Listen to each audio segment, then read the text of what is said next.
क्या आपने कभी सुना है कि किसी को जिंदा दफन करना एक उत्सव हो सकता है? जहां पूरी दुनिया रंगों के त्योहार होली में डूबी होती है, वहीं गोवा के एक कोने में मौत का मंजर सजाया जाता है। तर्क कहता है कि ये मुमकिन नहीं, लेकिन गोवा के सतरी तालुका की मिट्टी आज भी एक खौफनाक सच उगलती है। क्या है चोर उत्सव का वो रहस्य जिसे सुनकर रोंगटे खड़े हो जाते हैं? क्यों यहाँ के लोग हर साल खुद गड्ढों में दफन होकर सदियों पुरानी एक गलती का प्रायश्चित करते हैं? आज की हमारी ये खास रिपोर्ट आपको गोवा के उस चेहरे से रूबरू करवाएगी जिसे सैलानियों की भीड़ और समुद्र की लहरें अक्सर छिपा लेती हैं।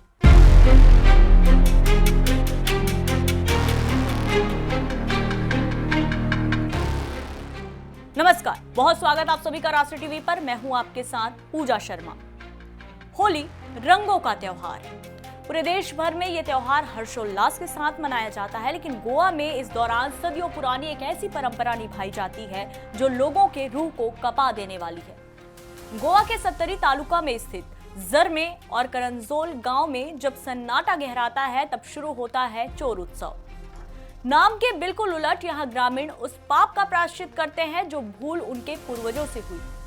तो सबसे पहले ये समझते हैं कि आखिर क्यों किया जाता है ये डरावना कृत्य।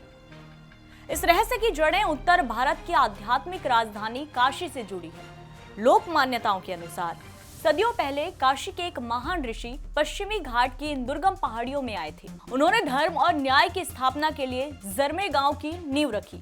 चोरला घाट के रास्ते पर स्थित ये गांव व्यापारियों की जीवन रेखा था, लेकिन घने जंगलों के कारण लुटेरों का गढ़ भी था। वक्त के साथ यहाँ एक ऐसी भयानक भूल हुई जिसने इतिहास को लहूलुहान कर दिया। लोक मान्यताओं के अनुसार सदियों पहले कुछ मासूम यात्री इन गांव से होकर गुजर रहे थे। गांव वालों ने उन्हें गलती से चोर समझ लिया और उन्हें बेरहमी से मौत के घाट उतार दिया। जब उनके वृद्ध माता पिता अपने बच्चों को खोजते हुए गांव पहुंचे, तब ग्रामीणों को पता चला कि जिन्हें उन्होंने मारा है वे चोर नहीं बल्कि बेगुनाह व्यापारी थे। अपने बच्चों की मौत का पता लगते ही मृतकों के माता पिता गांव की कुलदेवी केलबाई सातेरी के सामने विलाप करने लगे, जिसको सुनकर पूरे गांव की रूह कांप उठी। गांव वाले अपराध बोध से भर गए। कहते हैं कि उन बेगुनाह रूहों के श्राप से बचने और अपनी सामूहिक गलती का प्रायश्चित करने के लिए ये परंपरा शुरू हुई। ये उत्सव नहीं बल्कि पूर्वजों द्वारा किए गए पाप का लिखित माफीनामा है। तब से लेकर आज तक हर साल फाल्गुन पूर्णिमा यानी होली के समय ये नाटक के जरिए उसी मंजर को दोहराया जाता है। इस अनूठी परंपरा को निभाने के लिए ग्रामीणों को कठोर नियमों का भी पालन करना पड़ता है। 8 विवाहित पुरुषों को चुना जाता है। 4 को इस तरह दफन किया जाता है कि केवल उनके सिर जमीन से बाहर रहे, बाकी 4 को सिर जमीन के अंदर और धड़ बाहर इस तरीके से लिटाया जाता है। ये दृश्य इतना रियलिस्टिक होता है कि देखने वालों को लगता है मानो ताजा कत्ल हुआ हो। उनके हाथों में नंगी तलवारें होती हैं। वहीं कुछ दूरी पर 2 किशोरों को ऊंचे लकड़ी के खंभों पर बैठाया जाता है। उन्हें फूलों और पत्तों से सजाया जाता है, लेकिन ये सजावट उन बच्चों की याद में है जिन्हें निर्दयी होकर मार दिया गया था। दफन करने की ये तकनीक एक गुप्त विद्या है।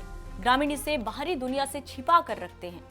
जरमे के एक हफ्ते बाद करंजोल गांव में ये मंजर और भी भयानक हो जाता है। यहाँ 9 लोग इस अनुष्ठान का हिस्सा बनते हैं। यहाँ गड्ढे पवित्र स्वास्तिक के आकार में खोदे जाते हैं। जैसे ही हवा में बंदूक की गोली दागी जाती है, माना जाता है कि मारे गए निर्दोषों की आत्माएं उन पुरुषों के शरीर में प्रवेश कर जाती हैं। वे ट्रांस की स्थिति में मंदिर की ओर दौड़ते हैं। यहाँ एक व्यक्ति को प्रतीकात्मक रूप से भाले के ऊपर उठाया जाता है, जो प्राचीन काल की क्रूर सजाओं की याद दिलाता है। अनुष्ठान के बाद शुरू होता है रणमाले। ये भी एक लोक नाट्य है। इसमें 2 पुरुष माता पिता का किरदार निभाते हैं। वे अंधेरी रात में मशाल लेकर अपने बेटों को ढूंढते हैं। उनकी करुण धुन और विलाप उस ऐतिहासिक अपराध को हर साल जिंदा कर देता है।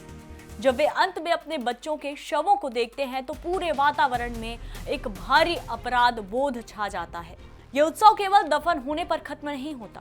इसके बाद जो होता है वो इसके आध्यात्मिक महत्व को और गहरा करता है।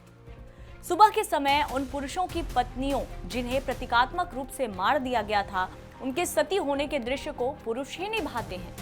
अंत में पूरा गांव एक साथ भोजन करता है। हिंदू धर्म में 12वां केवल मृत्यु के बाद होता है। प्रतिवर्ष ये भोज करना इस बात का प्रमाण है कि गांव आज भी उन मौतों का शोक मना रहा है। गोवा का चोरोत्सव पर्यटन का हिस्सा नहीं है, ये एक सामूहिक कन्फेशन है। ये हमें याद दिलाता है कि जल्दबाजी में किया गया अन्याय वास्तव में अन्याय होता है।